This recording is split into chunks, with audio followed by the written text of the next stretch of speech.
नमस्कार। आज के वीडियो में मैं आपके लिए सॉल्यूशंस लेके आई हूँ सनस्क्रीन लगाने से रिलेटेड सारी प्रॉब्लम्स का।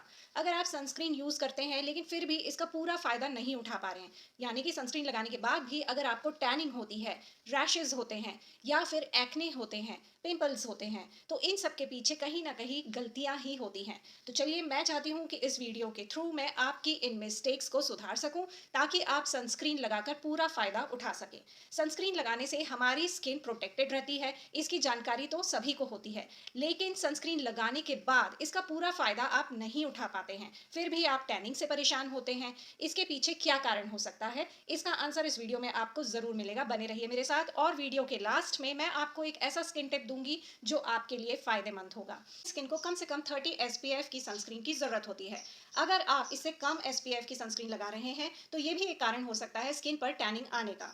दूसरा सबसे बड़ा कारण ये है कि कई लोग घर से बाहर जाने के तुरंत पहले सनस्क्रीन अप्लाई करते हैं। इसे प्रायर टाइम नहीं देते हैं स्किन में सेटल होने का, एब्जॉर्ब होने का। इसलिए कम से कम 15 मिनट पहले, 15 minutes prior before going out, आप सनस्क्रीन को अपने फेस पर और अपने ओपन एरियाज पर अप्लाई करिए। सिर्फ फेस को और नेक को प्रोटेक्ट करना ही जरूरी नहीं है। जितने हाथ आपके खुले हुए हैं या आपके पैर भी खुले हुए हैं, तो आपको सनस्क्रीन लोशन या सनस्क्रीन आपको अप्लाई अच्छे से वहां पर कर लेनी चाहिए। ये भी एक कारण टैनिंग का होता है। The third biggest reason of tanning is कि आप सनस्क्रीन को सही अमाउंट में यूज नहीं करते हैं।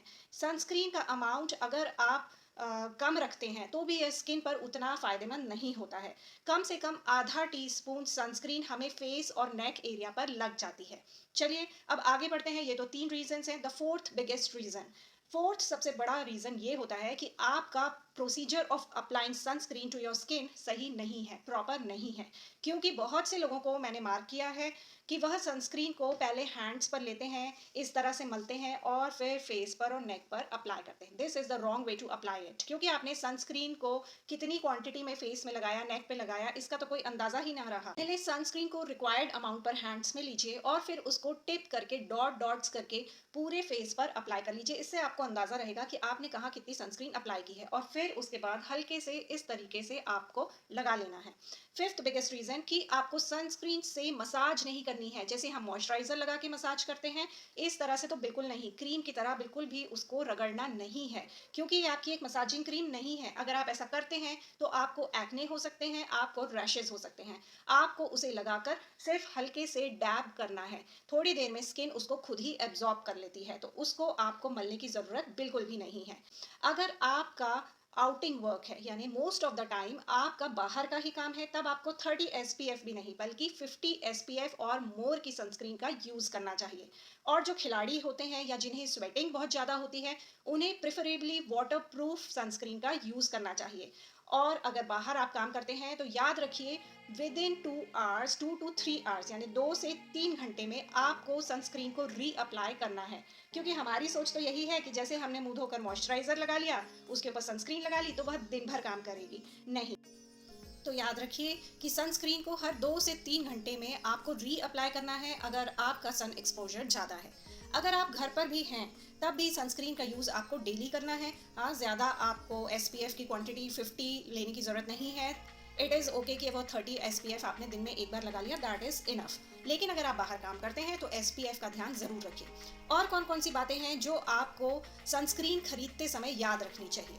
पहली, SPF नंबर, यानी कि आपको देखना है कि वह 30 SPF है, 40 SPF है, 50 या 60, और according to your sun exposure आप उस क्वांटिटी को ले सकते हैं। अगर नॉर्मल रूटीन में यूज़ करना है तो 30, अगर घर से बाहर जाना है तो more than 30, at least more than 50। आप इसको डर्मेटोलॉजिस्ट से भी कंसल्ट करके ले सकते हैं। नंबर 2 थिंग, अगर आप सनस्क्रीन खरीद रहे हैं और आपको पिंपल्स आ जाते हैं, तो एक तो मैंने आपको बता दिया उसको अप्लाई करने का तरीका क्या होता है, उसको ध्यान रखिए। और दूसरी सबसे बड़ी चीज़ है कि आप उसमें देखिए कि आपकी सनस्क्रीन नॉन कोमोडोजेनिक है।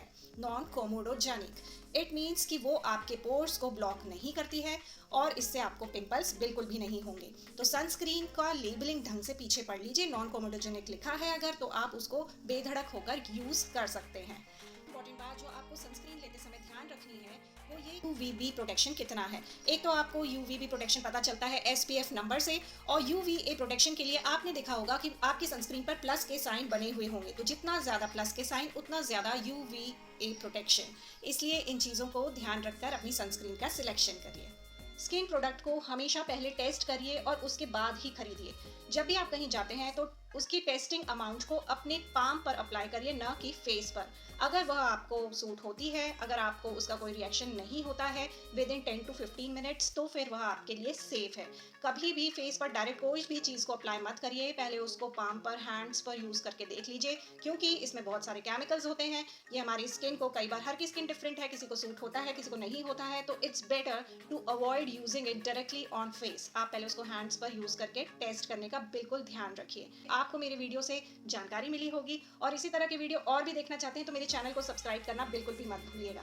तो चलिए आज फिर मैं आपको एक स्किन टिप देती हूँ जो आपके बहुत ही ज़्यादा काम आने वाला है।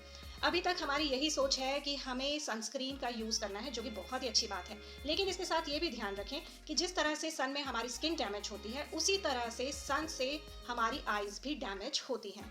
तो आइज़ को डैमेज से बचाने के लिए हमेशा सन ग्लासेस पहनना बिल्कुल भी ना भूलें। जिस तरह एजिंग को आप रोक सकते हैं, उसी तरह आप अपनी आइज़ को भी सुरक्षित रखने का सोचें, और इस टिप को ध्यान रखें कि घर से निकलने से पहले आप सनस्क्रीन अप्लाई करें और सन ग्लासेस भी लेकर निकलें। और हाँ, एक इम्पॉर्टेंट बात कि कपड़े से अच्छा सन प्रोटेक्शन कुछ भी नहीं है।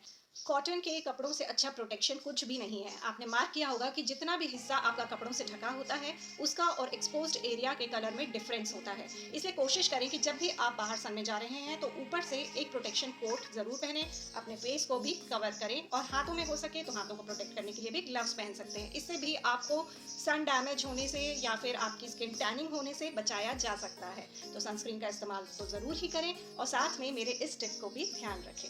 चलिए फिर जल्दी मिलते हैं नेक्स्ट वीडियो में। Bye bye, take care.